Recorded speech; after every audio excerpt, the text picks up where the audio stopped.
Saat itulah Mila mendadak ingin pindah dari rumah kontrakan itu. Dia takut kejadian yang sudah terjadi terulang kembali. Hai para pecinta horor, kembali lagi di channel Indasari. Bagaimana kabar kalian? Hari ini saya akan menceritakan sebuah kisah mistis dari sepasang suami istri yang mendapat teror setelah pindah rumah.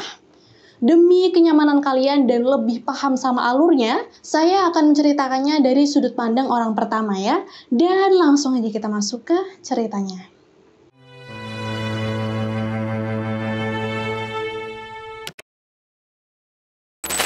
Namaku Reno. Pada pertengahan tahun 2019 yang lalu, aku baru saja menikah dengan istriku yaitu Mila. Dan sekedar info, sejak kecil Mila ini sudah sering melihat sosok makhluk gaib yang entah kenapa bisa terjadi hingga detik ini.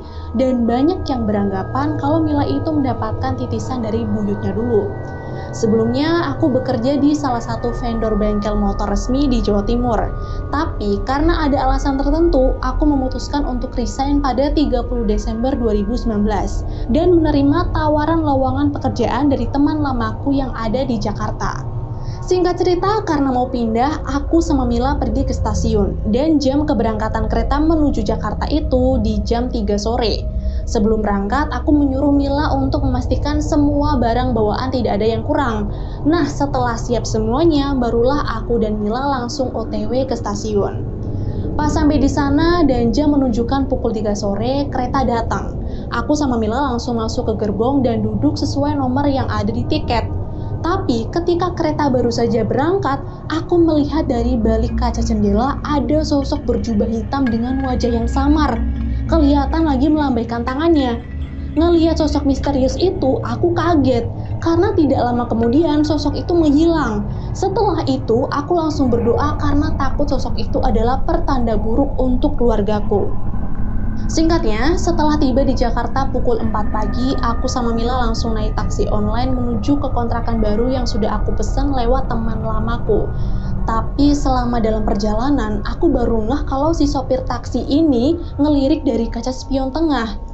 Terus dengan suara yang sedikit serak dia tanya, "Dari Jawa ya?" Di situ aku mencoba untuk mengabaikan si sopir ini, tapi nggak tahu kenapa mobil yang aku tumpangi itu seperti sengaja digoyang-goyangkan dengan cara mainin gas sama remnya.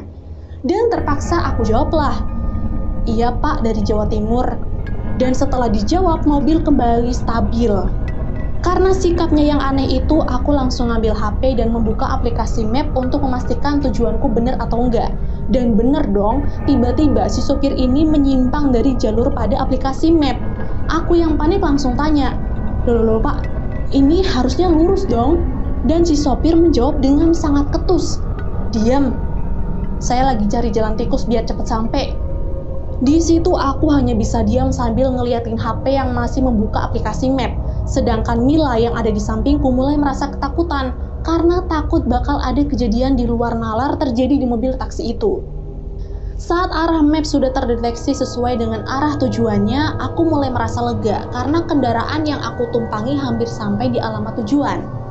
Setelah mobil itu berhenti pada titik tujuan, aku cepat-cepat turun dari mobil dan memberikan uang tunai sesuai jumlah yang ada di aplikasi. Tapi ketika si sopir nengok buat ngeliat aku sama Mila, aku dibuat kaget karena si sopir ini tiba-tiba nyengir dengan kondisi wajah yang sedikit hancur. Lehernya ada lebam, bahkan tangannya kelihatan melepuh seperti bekas tersiram cairan keras.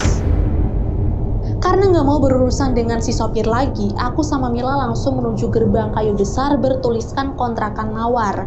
Tapi ketika aku mencoba memanggil temanku yang namanya Rama, tidak ada jawaban sedikit pun dan pas aku ngintip dari sela-sela gerbang pun tidak ada siapapun di sana. Hanya kelihatan rumah-rumah kontrakan yang berdampingan dengan pintunya ketutup rapat.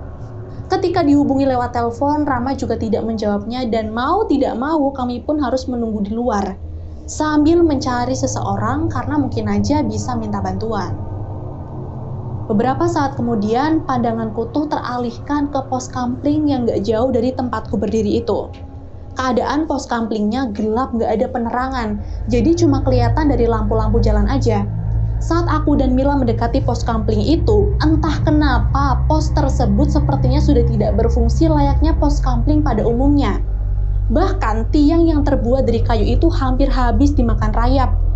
Terus nggak cuma itu, di berbagai sudut banyak sarang laba-laba dan kelelawar yang bergelantungan. Tapi daripada berdiri di depan gerbang, aku sama Mila tidak memperdulikan itu semua dan langsung duduk selonjoran di dalam pos itu. Pas mata ini udah ngantuk banget, tiba-tiba Mila ngomong, "Mas, aku takut." Aku pun mencoba untuk membujuknya kalau semua akan baik-baik aja. Walaupun Mila bisa melihat hal-hal di luar nalar, tapi Mila ini orangnya sangat penakut, apalagi sama kegelapan. Kemudian aku sama Mila kembali mencoba untuk memejamkan mata, tapi belum sempat tertidur. Mila tiba-tiba berteriak kaget sambil bilang kalau ada sesuatu yang merayap di kakinya. Saat itulah aku coba menyalakan senter dari HP untuk memastikan apa yang ada di sana. Dan terlihatlah kelabang merah merayap ke sana kemari. Saat aku mencoba menyorot cahayaku ke arah atap pos, aku dibuat tercengang lagi oleh puluhan kelabang lain yang merayap turun mendekat. Aku dan Mila yang ketakutan pun sontak berlari menjauh dari pos kampling itu dan kembali lagi ke depan gerbang sampai ketiduran di sana. Besok paginya aku dibangunkan oleh Rama, teman yang aku cari-cari sejak semalam. "Kamu kenapa tidur di sini?" Mendengar pertanyaan itu, aku langsung berdiri dan marahin si Rama. Sementara Rama yang merasa bersalah berkali-kali meminta maaf dengan berbagai alasan. Setelahnya, aku dan Mila dengan ditemani sama Rama masuk ke halaman utama area kontrakan itu. Dan rumah kontrakan yang aku sewa itu sudah dipesan ke pemiliknya melalui Rama.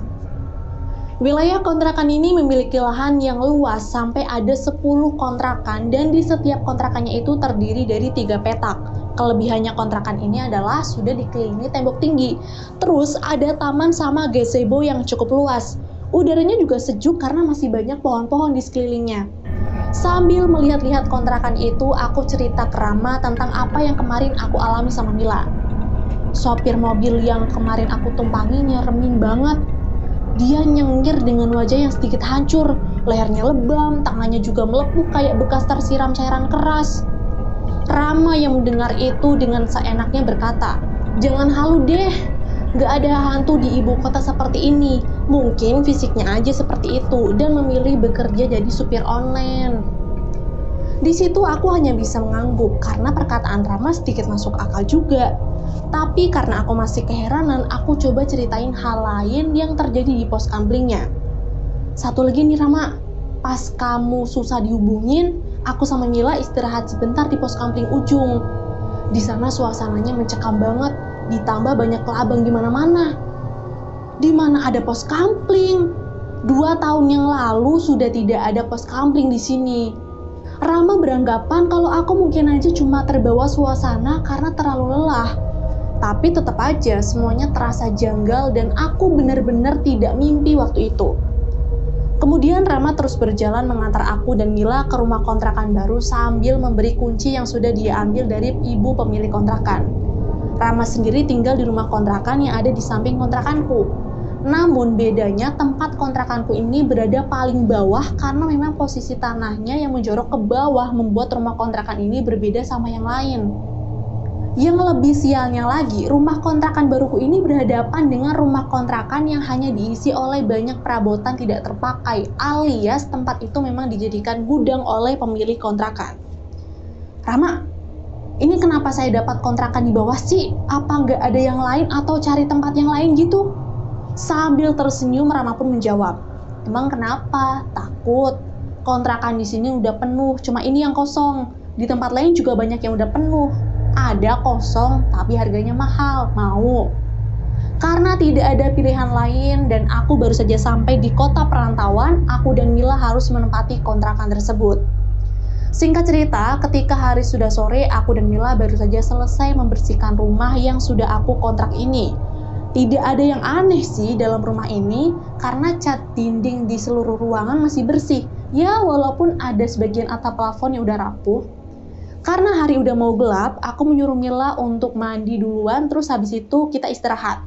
Tapi baru aja dia masuk ke kamar mandi, sedangkan aku lagi masang lampu di teras rumah, tiba-tiba aku dengar teriakan Mila dari dalam kamar mandi. Saat dihampiri, Mila sudah duduk dan kesakitan karena ternyata kakinya digigit oleh kelabang merah yang ada di dalam kamar mandi itu. Kelabang ini lebih besar dari yang pernah saya lihat saat di pos kampling malam itu. Kali ini tubuhnya besar dan panjangnya sekitar 8 cm. Tidak mau hewan itu menggigit Mila lagi, aku langsung pukul pakai gagang sapu sampai mati. Setelahnya, aku mengobati luka gigitan di kaki Mila dan menyuruhnya untuk istirahat aja. Di malam harinya, pas aku sama Mila baru selesai sholat jamaah Isya, di atas kasur Mila ngomong, "Mas, pas aku mandi, aku juga nyium bau anyir dan kayak ada yang ngawasin aku di dalam kamar mandi itu." Tapi aku yang gak mau Mila semakin parno, mencoba menenangkan istriku itu. Mungkin itu karena bau dari kebun belakang punya orang terus masuk ke sela-sela jendela kamar mandi. Udah gak ada apa-apa, tenang aja. Keesokan harinya, aku sudah siap bekerja bersama Rama dengan naik motor miliknya menuju ke kantor. Letak kantornya sendiri tidak jauh dari rumah kontrakan. Hanya saja, karena daerah yang rawan macet, jadi banyak waktu yang tersita. Setelah berpamitan dengan Mila dan keluar dari gerbang kontrakan, aku memastikan pos kampling itu lagi dan memang benar apa yang Rama katakan. Pos kampling itu sudah berubah menjadi tumpukan material batu dan benar-benar tidak ada wujudnya sedikit pun. Sesampainya di kantor, aku mulai sibuk dengan urusan pekerjaanku saat itu sampai aku harus lembur. Namun karena di lain hal aku juga memikirkan keadaan Mila yang ada di rumah kontrakan, saat itulah aku mencoba menghubunginya dengan chatting melalui WhatsApp untuk sekedar memastikan keadaannya sekarang. Dan setelah mendapatkan balasan dari WhatsApp-nya, aku cukup lega karena Mila dalam keadaan yang baik-baik saja. Setelah menyelesaikan pekerjaan kantor, aku langsung pulang bareng Rama. Saat itu jam sudah menunjukkan pukul 12 malam, dan untuk yang kedua kalinya aku mencoba untuk WhatsApp Mila memastikan sekali lagi keadaan dia. Namun kali ini tidak ada jawaban. Aku pikir mungkin saja Mila sudah tidur, tapi pas nyampe kontrakan dan Mila membuka pintunya, astagfirullah, siapa kamu? Entah kenapa dia terkejut melihat suaminya sendiri. Aku, Mil, suamimu, kamu kenapa?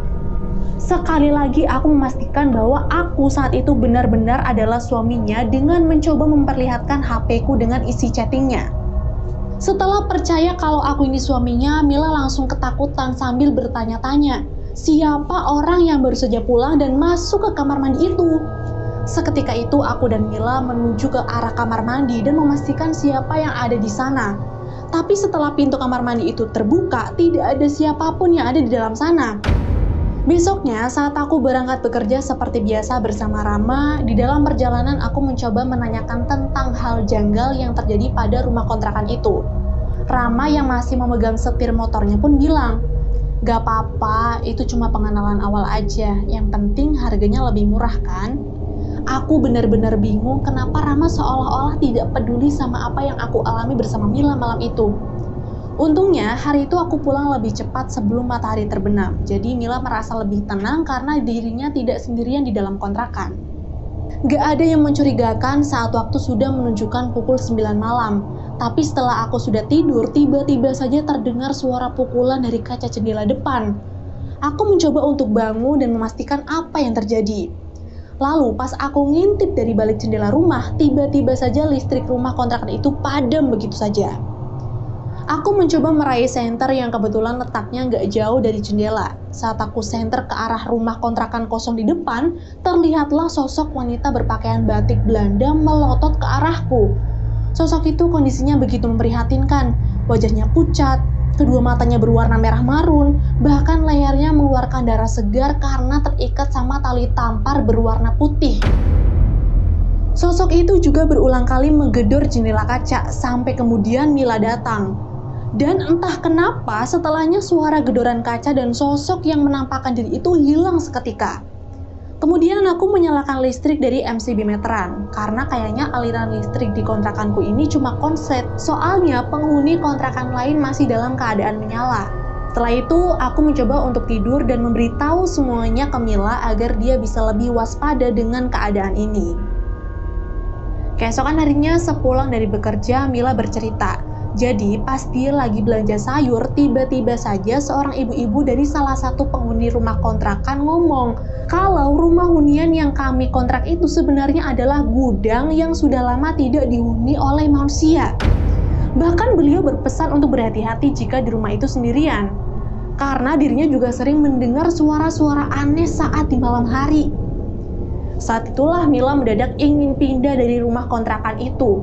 Dia takut kejadian yang sudah terjadi terulang kembali. Keesokan paginya aku mencoba membicarakan hal ini sama Rama, dengan harapan agar dia bisa membantuku dalam situasi seperti ini. Tapi karena udah nanggung, Rama memberi saran agar pindahnya nanti aja, nunggu 1 bulan sampai habis masa kontrak. Mendengar itu, aku nggak bisa bicara sedikit pun, tapi langsung menemui ibu pemilik kontrakan dan mencoba membicarakannya dengan baik-baik. Berusaha membenarkan jika rumah kontrakan yang aku huni adalah bekas gudang dan sudah lama tidak dihuni oleh manusia. Yang lebih parahnya lagi, Rama memang dengan sengaja mencarikan rumah kontrakan itu karena dia akan mendapatkan komisi dari pemilik rumah kontrakan tersebut. Saat itu juga aku memutuskan untuk resign dan membereskan semua barangku ke dalam koper karena akan kembali ke kampung halaman. Di samping itu, Rama berulang kali menelpon, bahkan dirinya meminta maaf di dalam chat WhatsApp. Tapi karena kali ini Rama benar-benar membuatku kecewa dan bahkan hampir saja Mila menjadi korban dari sosok gila yang ada di rumah kontrakan itu, aku tidak membalas pesannya sama sekali. Jadi, itulah teror yang dialami oleh Reno dan Mila. Banyak hikmah yang dapat kita ambil dari kisah ini, salah satunya dari Rama. Jangan hanya untuk mendapatkan keuntungan, dia sampai menyingkirkan kenyamanan dan kepercayaan dari temannya sendiri.